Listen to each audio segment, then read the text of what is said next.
Assalamualaikum dan salam sejahtera.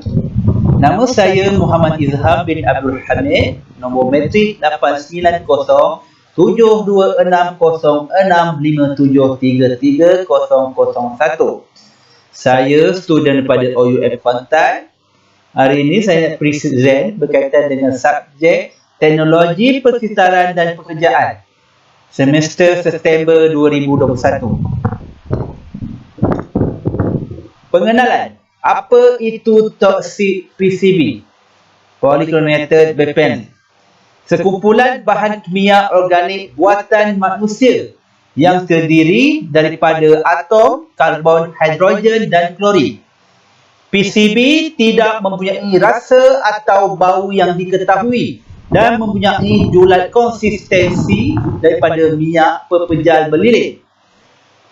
Mempunyai pelbagai ketoksikan dan konsistensi berbeza daripada cecair nipis berwarna cerah kepada pepejal berlilin, kuning atau hitam.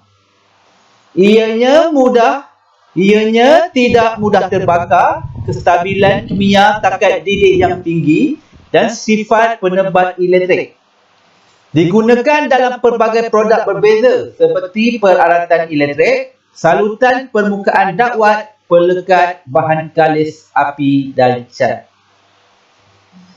Ini contoh gambar bahan yang menggunakan PCB, transformer dan juga kapasitor. Langkah penyelesaian terbaik dalam menghindari kesan kesihatan yang disebabkan oleh PCB di sekolah. Yang pertama, penguatkuasaan Undang-Undang Akta Kualiti Alam Sekitar 1997 yang bertujuan mengawal aktiviti yang boleh menjejaskan kualiti alam. Menyediakan garis panduan yang terperinci berkaitan dengan pengurusan pembuangan bahan tersebut haruslah disediakan. Pihak yang membuang bahan ini di merata tempat haruslah dihukum dengan setimpal. Jika membahayakan melibatkan nyawa, hukuman penjara adalah hukuman yang menjadi langkah pencegahan yang terbaik. Penguatkuasaan oleh Jabatan Alam Sekitar juga perlulah dipertingkatkan lagi. Kedua, pengurusan sisa bahan dalam konsep 5R. Reduce, mengurangkan. Reuse, menggunakan semula. Recycle, mengitar semula. Repair, membaik pulih. Rethink, berfikir sebelum bertindak. Masalah pengurusan sisa termasuklah sisa pepejal, kumbahan, radioaktif, elektronik dan kimia adalah isu yang penting masa kini. Kaedah pengurusan sisa yang praktikal dan berkesan ianya perlu diamalkan bagi mengelakkan implikasi negatif kepada ekonomi dan juga kesejahteraan alam sekitar, sosial, politik dan imej negara.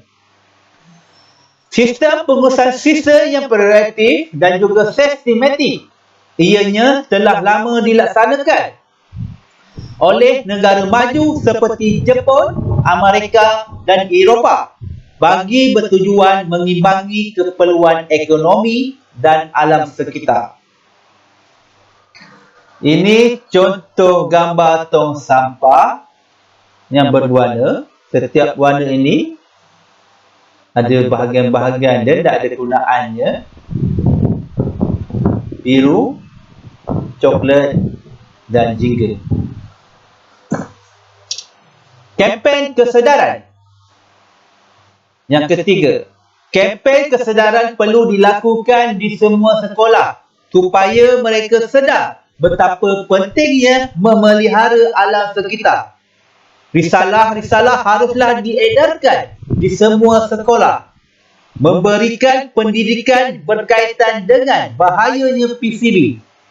Memberikan ceramah atau taklimat berkaitan dengan PCB dan juga alam sekitar. Ini contoh gambar kempen kesedaran di sekolah.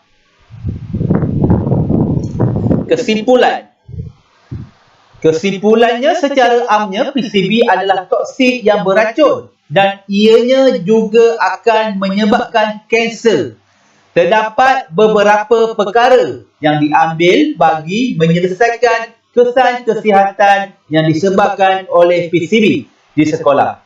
Antara langkah yang drastik yang diambil antaranya penguatkuasaan undang-undang, pengurusan sisa bahan dalam konsep 5R dan kempen kesedaran di sekolah.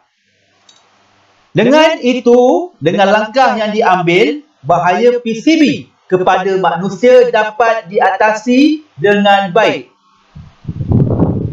Pihak sekolah juga perlulah sentiasa mengingatkan para pelajar dan kaki tangan sekolah berkaitan dengan toksik PCB supaya mereka dapat mengambil langkah berjaga-jaga dan saling mengingati antara satu sama lain.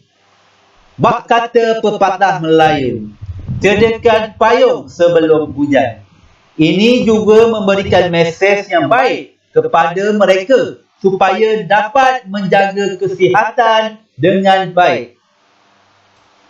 Sekian dari saya, Muhammad Izham bin Abdul Hamid. Sekian, terima kasih. Assalamualaikum.